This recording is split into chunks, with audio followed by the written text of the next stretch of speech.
It's Tisha B'Av, and so it's a tradition not to greet each other. But allow me to introduce myself. My name is Menachem Creditor. It's my honor to serve as scholar in residence and rabbi for UJA Federation of New York. We bring you Torah and music, blessing and community every weekday.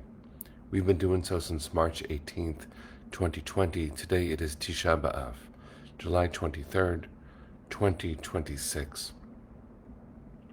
People writing Hineni on their hellos, like Yoram and Arlene, and John saying, I am here and I am back there. It's a day that we don't say hi to each other, and so that's the way that we have begun our community every weekday since March 18th, 2020, 1,597 broadcasts. Thanks, Penny. This is a very complicated day, especially for a community that likes to say good morning. So I'm not going to do that. We come together every weekday to talk and to learn. So let's begin with a blessing. I'm not going to sing it. That's not the mode for today. And then we'll share a little bit. Baruch atah Adonai Eloheinu melech haolam asher kitshanu b'mitzvotav v'tzivanu la'asok b'divrei Torah. You can't tell because of the camera, but I'm sitting on the floor, which is one of the traditions for Tisha B'Av, because it resembles a day of mourning, because it is a day of mourning. We are more likely used to Shiva houses where there are low chairs that people sit on. But when we read the scroll of Lamentations, Megillat Echa, it's traditional to sit on the ground. People who wear tefillin, typically, the phylacteries, the leather straps attached to scrolls on our arm and our head, don't do so on Tisha B'Av morning. That happens later in the afternoon. And we don't greet each other. We don't say hello. We don't ask how each other is. And that's very strange. It's very strange. It's against all of our Jewish impulses. It's against the deepest part of being human, which is connecting, because Tisha B'Av is very much about being alone. In fact, the opening language of Eicha, the Book of Lamentations, says that explicitly. I'm going to open up to it and read just a little bit with you. And it's very, the melody's haunting. It has its own beauty. But the first verse, Eicha Yashva Vandad Ha'ir Rabati Am Haita Ke'almana Rabati Vagoim Sarati Bamdinot Haita Lamas. And this translation has it, alas, she sits in solitude. The city that was great with people has become like a widow, the greatest among nations. The princess among provinces has become a tributary. She weeps bitterly in the night, and her tear is on her cheek. And in truth, the mitzvah, the commandment, or the minhag, the tradition, for Tisha B'Av is crying. We read 5 chapters, the entire book of Eicha, most people just the night before, but some people also during the day. And its imagery is visceral and disturbing, brutal, theologically dark. My son, just last night, after going to shul for Eicha, said that he was struck by how detailed it is and disturbed by how relevant it feels, the kind of isolation of the Jew that it describes feels radically current. And he pointed to an aspect of the theology of Tisha B'Av, which is important for us to consider, perhaps important for us to move past. But the theology of the book seems to say this is all come upon us because of our sin. And Moshe says, so my son Moshe said, so this is us blaming ourselves for what happened to us.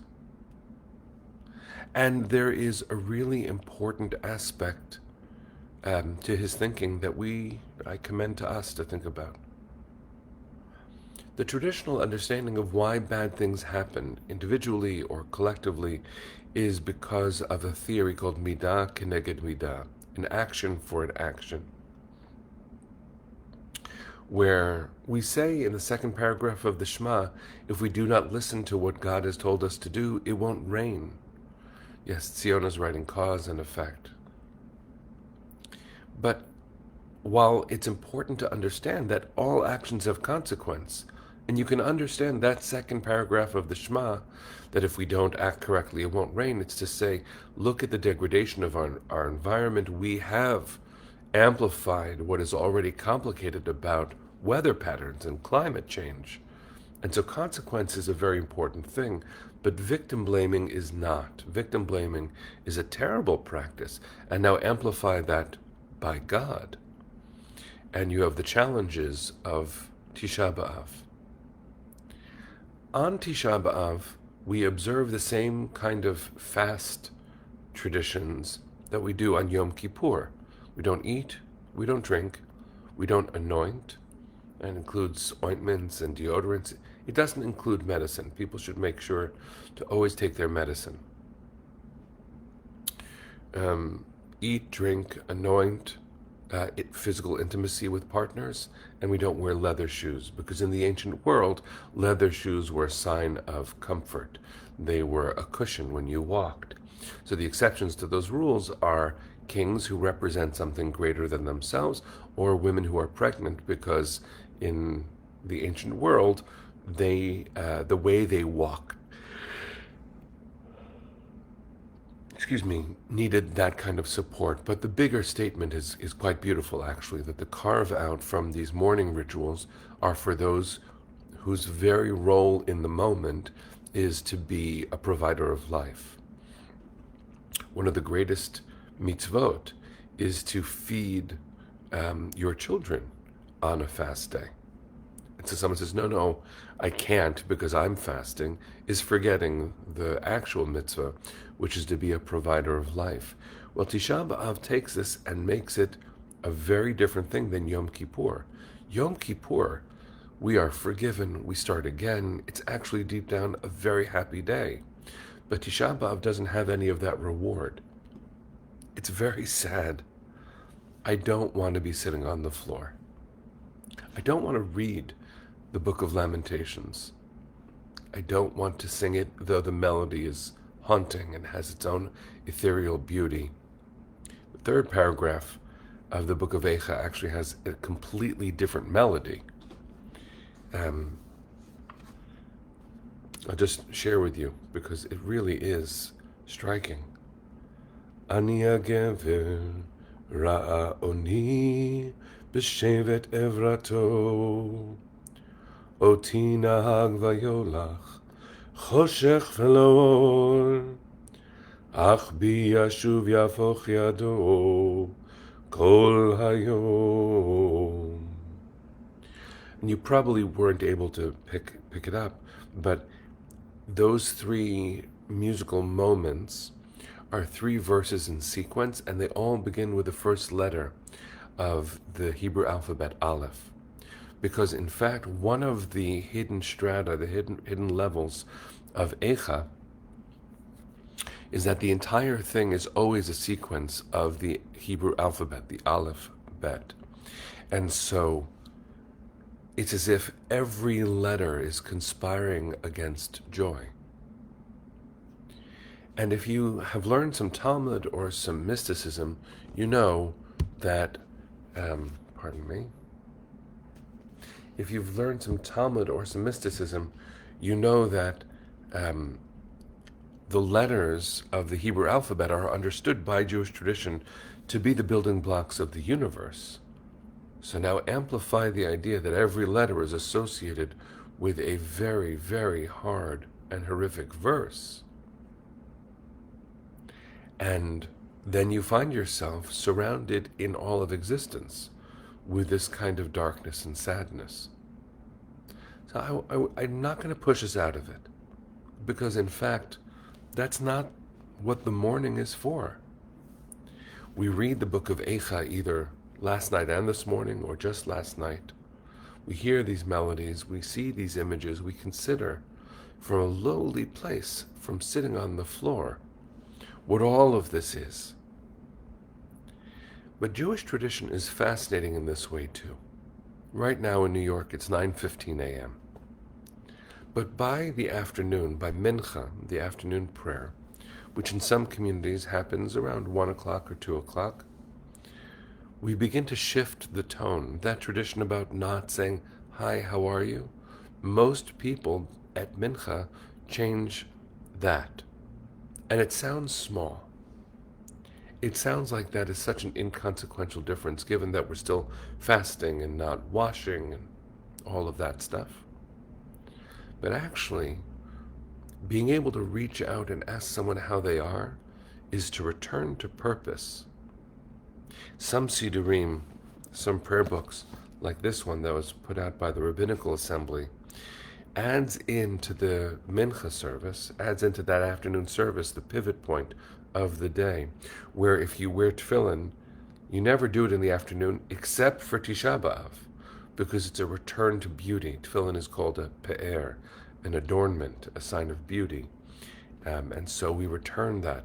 And the intimacy with Torah on our arms and our heads is an antidote for so much else, because the other thing we don't do on Tisha B'Av, and if you notice I haven't done, is learn Torah. We don't learn Torah on Tisha B'Av. Why? Because Torah is a source of life. And you're allowed to learn the sad parts of Tanakh, the sad parts of the Hebrew Bible, book of Jeremiah, book of Lamentations, some parts of Isaiah. We don't learn Talmud except for a few sad pages in the middle of the book of Gittin, the book about divorce. And the sadness that is meant to pervade lifts just a drop in the afternoon. And so this Sidur, this very special Tisha B'Av collection, includes the modern Israeli song Yerushalayim Shel Zahav, Jerusalem of Gold. Because Tisha B'Av in so many ways is about not seeing the possibilities of the future of Jerusalem.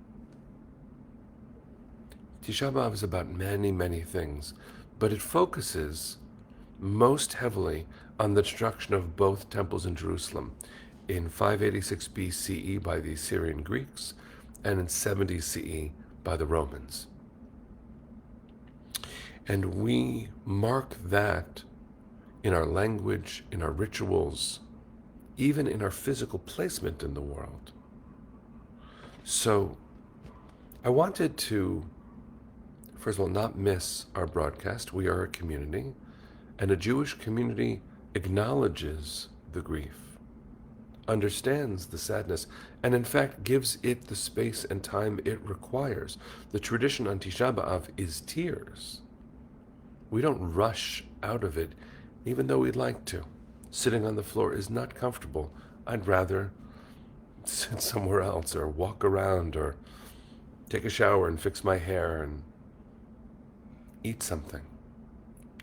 Return to life, which is so important.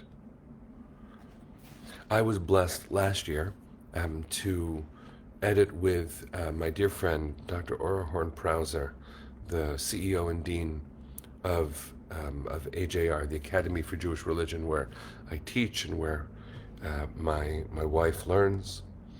And this is a supplement for Tisha B'Av. You can find it on the AJR website as a free download, or you could buy it for next year. Perhaps there is hope, which is one of the hidden words, hidden phrases in the book of Eicha. Ulai yesh tikva, perhaps there is hope. And in fact, the quote at the beginning of the book quotes. This is from Eicha. If you look it up, it's chapter 3, verse 29. Yiten be'afar pihu ulai yesh tikva. Let him put his mouth to the dust. There may yet be hope.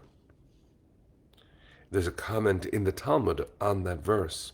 Rabbi Ami kimate lahai kram bache. Rabbi Ami, when he got to that verse, he would cry. Yiten be'afar pihu ulai yesh tikva. He let him put his mouth to the dust. Maybe there is hope. So what did he cry out? Only maybe? Only maybe? That's actually how dark Tisha B'Av gets. Only maybe. And when Tisha B'Av is over, we will return to the purpose of, no, not only maybe. We will make sure. But that's not what this moment is. So from this collection, I wanted to quote from my teacher, my friend Rabbi Avi Killip, who's the executive vice president of the Hadar Institute. She submitted a phenomenal comment on Tisha B'Av, and she quotes from the Talmud, from the book of Sota. I say we're not supposed to learn these things, so let's not learn them, but we can hear them. A mashal, a parable. A person walking in the dark of night and thick darkness is afraid of the thorns, the pits, the thistles, wild beasts, and bandits, and doesn't know on which road he is walking. If a torch of light comes his way, he is safe from the thorns, the pits, and the thistles. But he is still afraid of the wild animals and the bandits, and still doesn't know on which road he is walking. When the sun rises at dawn, he is safe from the wild animals and the bandits, but still doesn't know on which road he is walking. When he comes to a crossroads, he is safe from all of them. It's this beautiful, complicated, honest midrash. When the world feels as Eicha makes it feel, the Book of Lamentations makes it feel, when the world feels like it's colluding against the possibilities of a future safety and joy, that is so hard to navigate. And if you have a torch of light, it solves some of your problems, but not all of them. If the sun rises, which is, again, so reassuring, it pushes away so much of what is scary. You still don't know where you're going. So Rabbi Killip writes in this very good translation of the text, when you come to a crossroads, you are safe from all of them, because that's when the choice of how to navigate this world appears once more. It's not easy, actually, to face a crossroads, but what an important moment for us. As Susie wrote a little while ago, and I was waiting to quote her, we are at the start of bettering ourselves in preparation for the high holidays.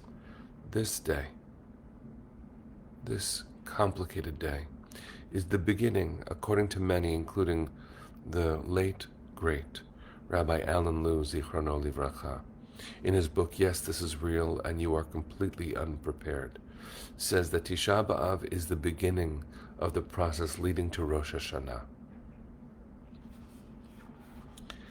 So I'm not moving toward blessing yet. That happens halfway through today. But Rabbi Killip ends her essay with, so my blessing for each of us is that our actions continue to provide light and safety, that we continue to make time for reflection and learning together, and that we each make it safely through the woods until we can meet again at the crossroads.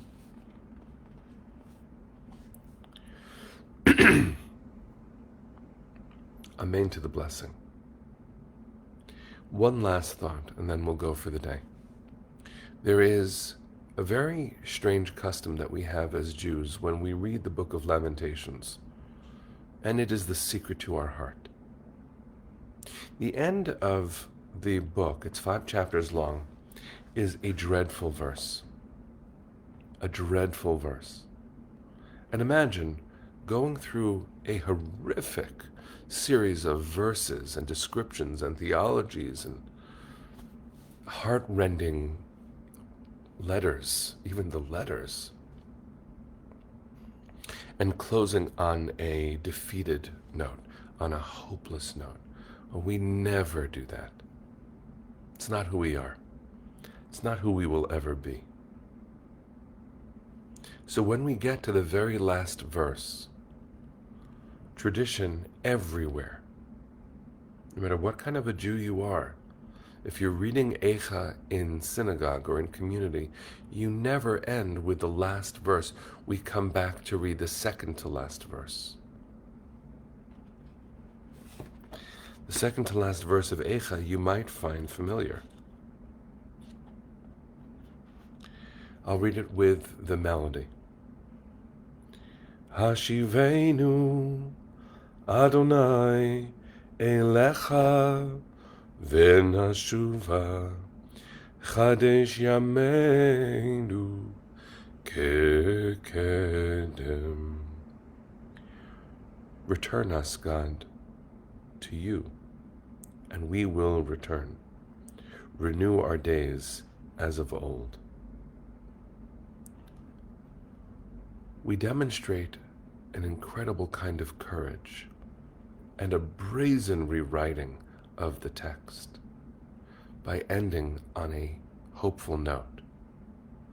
It isn't actually the way it's written. It doesn't end with that verse, but we say yes, it does.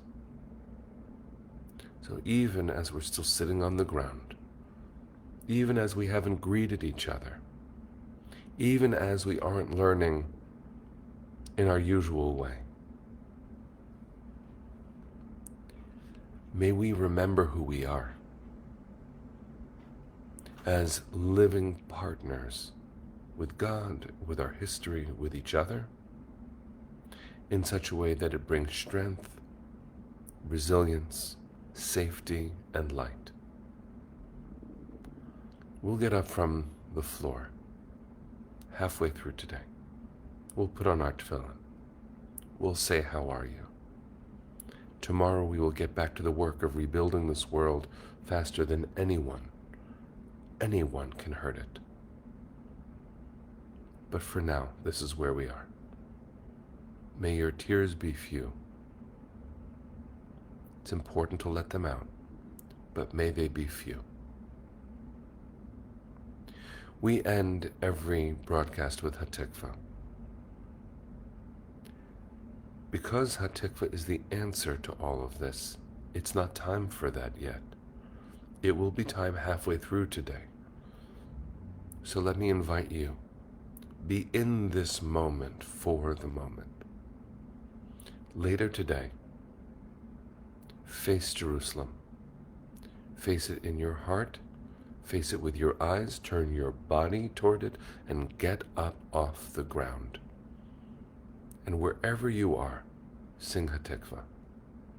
Let it be a revolution within you to reorient yourself, acknowledging the pain of Tisha B'Av and the incredibly important Jewish maneuver, which is always to turn toward hope, even and especially when this is where we have been. A meaningful fast, everyone. Take care of yourself. Make sure that if you are in pain, you address it by eating and becoming more comfortable. If you require medicine, make sure you take your medicine. Can't wait for tomorrow. Bye, everyone.